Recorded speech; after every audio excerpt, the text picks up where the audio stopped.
How to hide comments on Facebook Reels. Want more control over your Facebook Reels? Here's how you can hide or disable comments. So, start by opening Facebook on your device. And from here, go ahead and head over to your profile by clicking on your profile icon at the top left of your screen.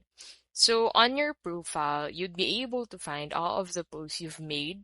So in here, go ahead and select that specific reel wherein you want to hide comments from. So click on the three dots at the top right of the reel. And then from here, go ahead and click on this who can comment on your post button, and that will take you here.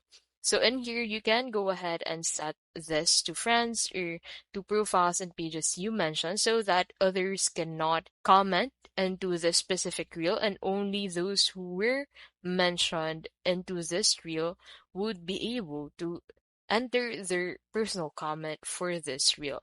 And that is how you can basically hide comments on Facebook Reels.